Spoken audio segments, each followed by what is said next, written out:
Are angels real? In this video, I'm going to talk to you about what research suggests about angels, and of course, tell you about my personal experience. While there aren't a lot of formal scientific studies on angels, there is a lot of documentation about deathbed visions, which does include seeing angels. Like I've said before, studies have shown 50 to 80% of all people dying have experienced some kind of visitation. These visitations include seeing bright lights or glowing figures, describing beautiful things waiting for them, talking to unseen people in the room, reaching up towards something or someone and smiling. I've seen this a million times. And then saying things like, they're all here, or they're here waiting for me, or I'm not alone. Steve Jobs famously said, "Oh wow, oh wow, oh wow," right before he died. And what's so fascinating to me is this happens all over the world. This is a global phenomenon. This happens across all faiths, all cultures, all backgrounds. And I can say, as a nurse working in Los Angeles, I have seen many different people come from many different faiths say they are seeing things. So as many of you know, I believe I saw an angel.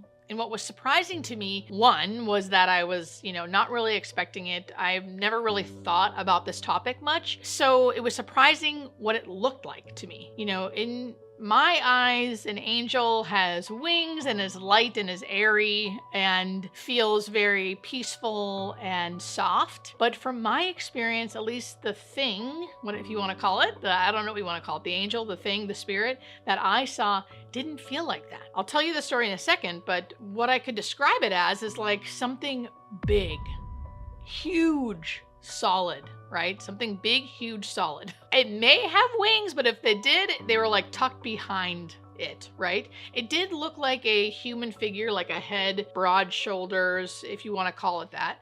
It felt more like a statue than anything. And the feeling I got when I saw it very briefly was power and strength. It didn't feel scary by any means, no scariness, but it didn't feel soft. And I wouldn't even say it felt loving. I would say it felt powerful and like just a strong, strong energy, if that makes sense. So that was wild to me because I thought I had this idea of what an angel would look like to me. So let me tell you the whole story. So I had a woman come onto hospice. I was doing a late admission, meaning she was getting home late from the hospital. And truth be told, I was actually kind of annoyed that I was being forced to work late. But when I saw her, of course, all of my angst went away because here she was. She was younger. She had children in their early 20s and she was actively dying. She was coming from the hospital. The ambulance was bringing her to her home, and I basically met them at the home. When the ambulance brought her into her house and put her in the hospital bed, I could tell she was very, very close to death. Fully unconscious, changes in breathing. She had the death rattle. She had changes in skin color, right? To me, she looked like she had hours to live. I even thought to myself, maybe I'll just stay here until she dies so the kids aren't alone. So we got her comfortable in bed, and she was comfortable, I can tell you that. So I left the room and I started talking to the children about what was happening with their mom. I could tell that they did not really think she was as sick as she was. So it took a while for me to educate and tell them like, hey, listen, I think your mom is going to die tonight. I think you need to get other people here if you need help and you want support. I'll stay here as long as I can, but eventually I'm going to have to leave. So if you want family and friends here, please call them now. I do think she will die tonight. As we were talking and, they were calling people, I was getting things organized, doing paperwork. I was trying to stay as long as I could because I thought, man, I'm going to leave and she's going to die like any minute. So I have a lot of work to do. I'm just going to stay here and do the work. But as like an hour and a half passed, she was still alive. Now she was still actively dying, but she still was alive. So I eventually told the kids like, listen, I'm so sorry. Like I do eventually have to go. Are you guys going to be okay? They said, yes, they're going to be okay. I explained to them what to do if they needed someone, call this number. If you have any questions, and please call this number when she does die. We will send another nurse out here and we'll help you with all of the other stuff after she dies. They said they understood. They said they'd be okay. So I went to go check on her one last time before I left. As I stood there kind of watching her breathe and like making sure she looked really comfortable to me, I got this flash of an image. And the image is what I was telling you about. this big being, I guess you could say, behind her bed, and it was leaning over her. It was huge. It was definitely to the ceiling. It was as wide as a car, right? And it felt thick and big. And it was leaning over her, and it flashed in my mind. And what it made me feel, I felt this thing, and it made me feel like this thing, being, whatever, has got her.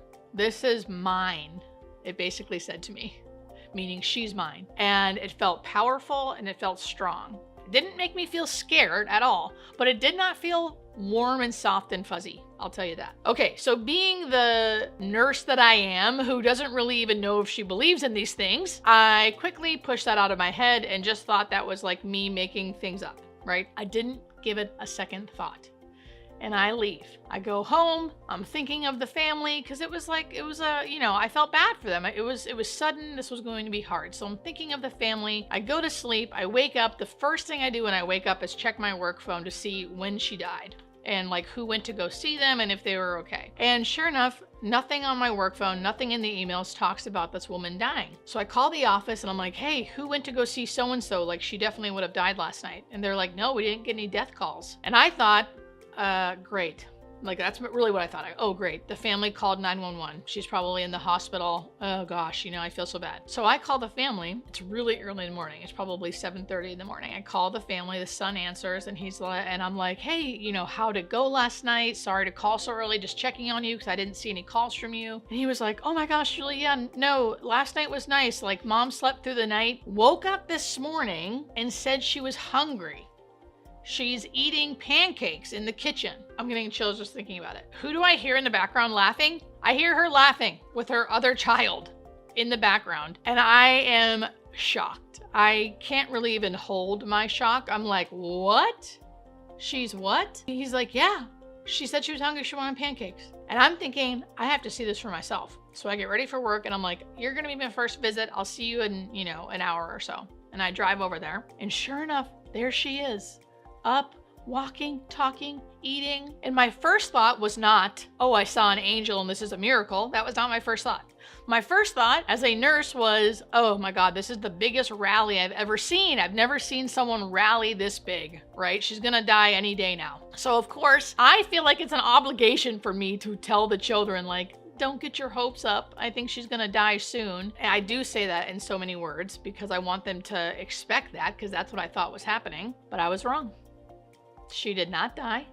She lived and lived well for the next 3 months, which for many people might not feel like that's a long time, but that's a very long time for someone who was actively dying. She was blue, like her brain was not oxygenating. Like there's no way you can biologically, scientifically come back from that. Meaning like there's no scientific reason for her to be able to come back from that. To me, that's a miracle. To me, she was a walking miracle. I could not believe what I was seeing. And then she lived well for another 3 months before she died very peacefully on hospice. So as I was leaving that visit, it popped into my head again about what I saw the night before and how I was so quickly able to push it out of my head and go, that didn't happen. I didn't actually see that. But once I saw her, living, and then I started thinking about, that is crazy. I did see that crazy image, right? And then a few days later when she wasn't dying and then she ends up living and living well, more and more I started being like, Julie, you know what you saw. And really, I didn't really know what I saw. I didn't know that angels would look like that, but that's what it felt like. It felt like, well, maybe this was her guardian angel. I don't know. And I never told anybody about that for years because I was too scared. The more and more I educate, the more and more I talk about this stuff, I just think it's important. I don't always have the answers. I don't really know if I saw an angel. I guess I'll never know, right? I feel like I did. I feel like I witnessed a miracle by her living.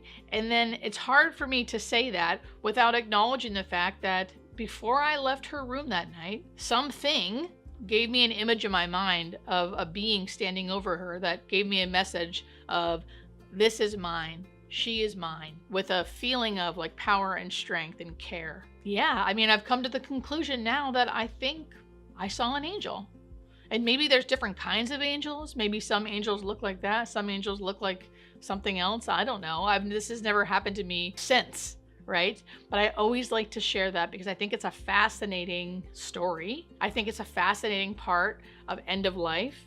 I've had other patients who have said they see angels, right? I've heard many stories of people saying they have seen angels. So I think it's just important to at least discuss it. So with that, do you think angels are real?